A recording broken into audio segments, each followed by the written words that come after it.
Alright, yo. Today, this video is gonna be a little bit different. This video, I'm gonna be discussing something that I heard in an interview, and I felt like I needed to give my 2 cents on this. It's a little bit salacious, it's a little bit spicy, a little bit. So stay tuned and hear what I have to say.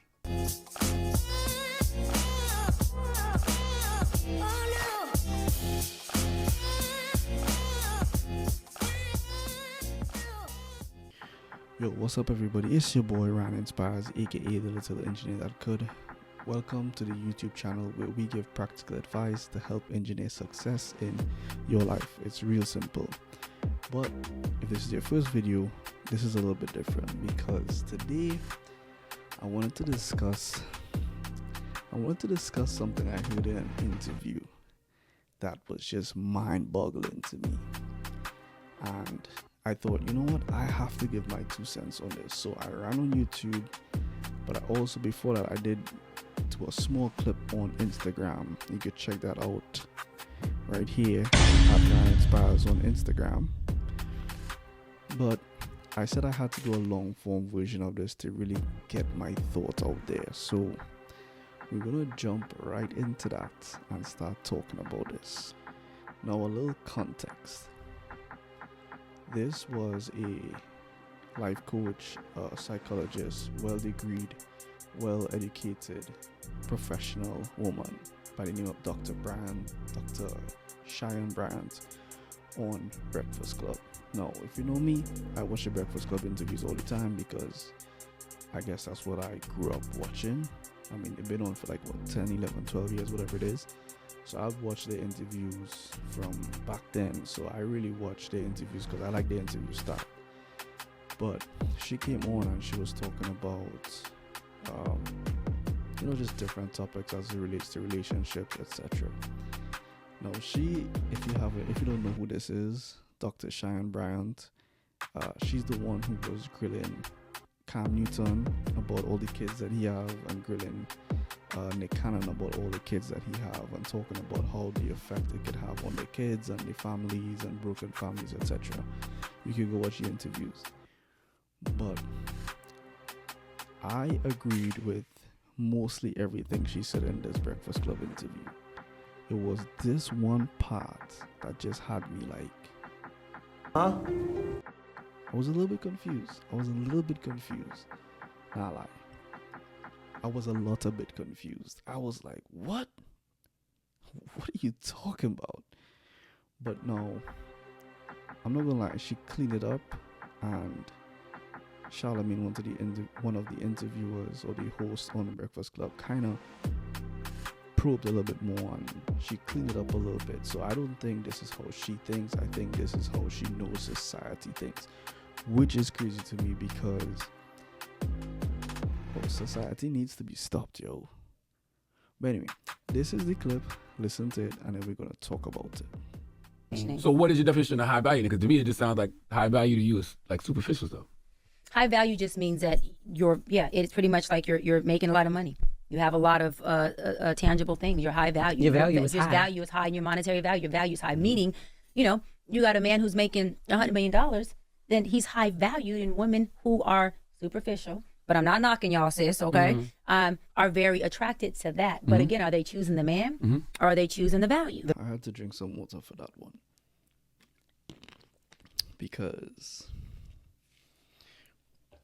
taking this outside of her, right? Like, again, I feel like she cleaned it up. I feel like this is not this is not what she honestly thinks it is, although that's what she said, words matter. I feel like she's speaking on behalf of what society thinks or what certain people in society think, right? But you hear there, she says, Charlemagne asked, what is a high value man? And he said it seems like it's very superficial, right? And she said, yeah, a high value man is just simply somebody who has a lot of tangible assets, who has a lot of money in essence, right? And that was the part I was like, damn, that's messed up, because if that's how people think, they're basically saying that the only men who are valuable or considered high value in society are men who have money, pesos, guala, whatever you want to call it, right? So now I immediately thought,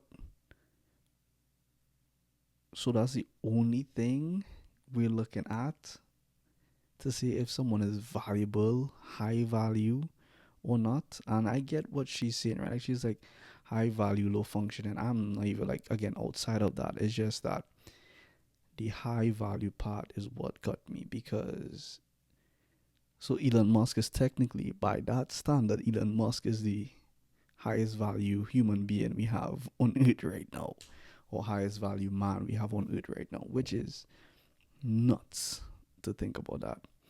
Because then you think about all the people who may not be as rich as Elon Musk, right? Uh, like really good men out there who, doing work to, push for better in society, etc. They are not considered high value men. That just don't add up to me. So I went and dig a little deep and I started to, try and understand. So I'm gonna go to my uh little tablet right here.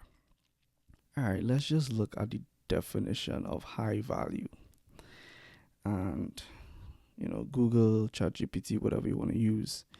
High value means something's extremely worthwhile, important, or beneficial, whether it's a person, an item, or quality, right? So, as it said, extremely worthwhile, important, or beneficial. So, you're telling me that the only way a man can add value to someone else's life is financially. And that will determine if they're high value or not. Well, I know that and let's just keep it to men and women, right? All women are not like that because we all value different things. That's why you can't just say a high value person is somebody who has tangible assets, because there's some people out there who don't value as much the physical tangible assets they can gain from someone. Like if they already have that in their life, or if that's just not important to them, that's not what they're valuing. And it also talks about, it also like leads into who determines value, right? Who determines the value? I think the person who is, for instance, goods and services, right? I could say, yo, this hoodie right here is $500. No, this hoodie will remain $500 if somebody is willing to pay $500 for this hoodie. The real person who's going to set the value is the person who is buying this hoodie. Because I could say 500 and it will be on the market for 5 years, and somebody come and say, hey, no, I'll pay you 300. Well, the value of this hoodie is $300 because somebody who was willing to pay $300 for the hoodie. So value is really based on the person, pursuing whatever it is. So a woman pursuing a man could really tell you what is high value to them. We can't just put a blank statement and say, oh, a high value man is somebody who has tangible assets, a lot of tangible assets, or who is rich or who is wealthy. Because some people, as they should, like me personally, I believe high value comes in the form of somebody who has a good character. You might look for that type of value. Somebody who has integrity, to me, that's high value. Somebody who knows how to protect, treat someone, I think that's high value, right? Like a high value man. We could get into what I wrote down here. A high value man starts with the character of the man, followed by his ability to have vision, be ambitious, and seek ways to bring intangible value to their spouses' lives and the lives of those they come into contact with. Now, back to the definition that society has: high value, high tangible assets. So, what if a man is working his way through college? Let's say in college, and this actually did happen. I was in college, Michelle was working. At that time, was I not a high value man based on who I was, my integrity, my person, and me as a man? Was I not high value? I would say yes, because I was ambitious. I was actually working towards something. What if the man is, starting a business and it's not popping as yet? Now, granted, I realize this is about money. So what if, you're starting a business, your wife is making way more than you? Or let's just say you married a doctor or a lawyer and you're I don't know, a bank teller or something. They're going to be making more than you. You could still be high value and not be making, like, you could still be a high value man married to someone who's making more than you financially. I strongly believe you could still be a high value man. No. How? By what the definition of value is, right? If we go back to it, it's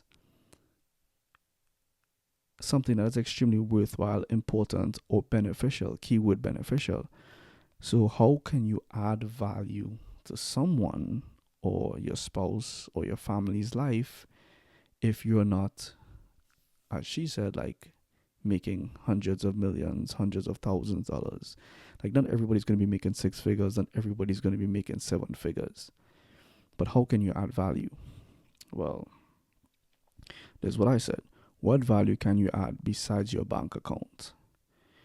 Because there's a lot of, and Charlemagne said it right there, some people are so poor all they have is money.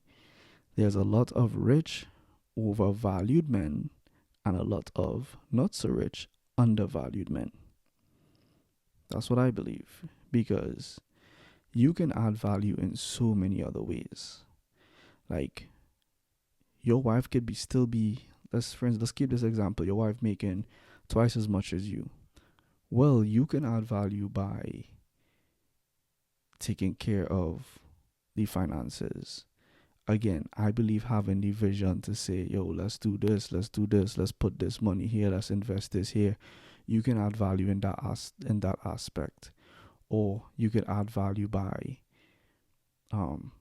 having ambition, right? Like, you're so ambitious that you know how to make things happen. You know how to move from level A to level B, and maybe you're providing that guidance for your spouse, even though they're making more than you, or you're not making six figures, seven figures. You're still high value because you're valuable to that person. Or simple as taking care of the household. Maybe you do that. Maybe you take care of the household. You're the one making sure the landscape is good, making sure the grass is good, making sure the cars have gas, making sure she never have to worry about, car breaking down. Just all these things. You're beneficial, you're valuable to that person. And it doesn't have to be just spouse, it could be in society. That's what I feel like.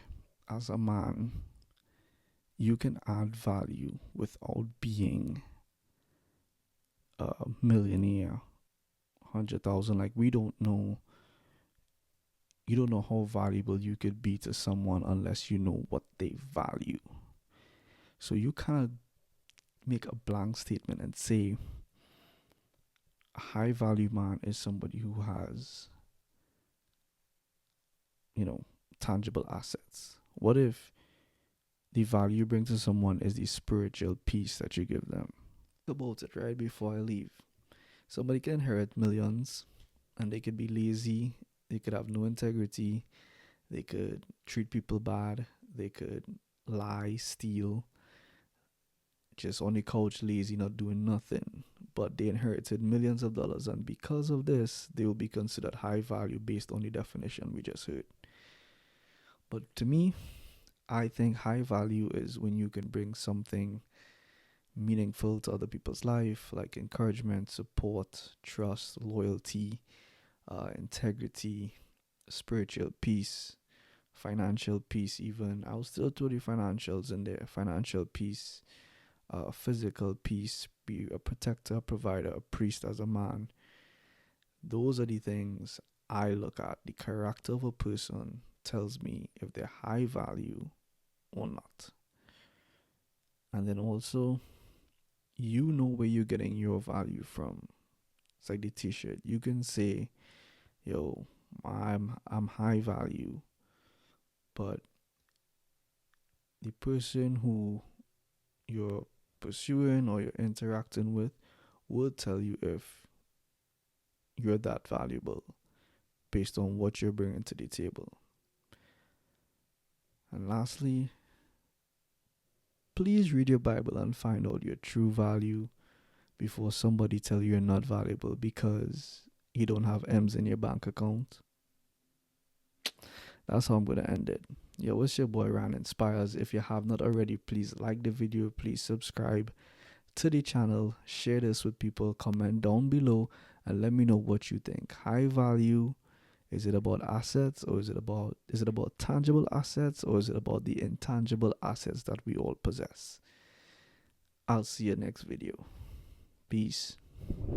Man, I keep forgetting to say this. It's the little engineer that could, and if I could, you could.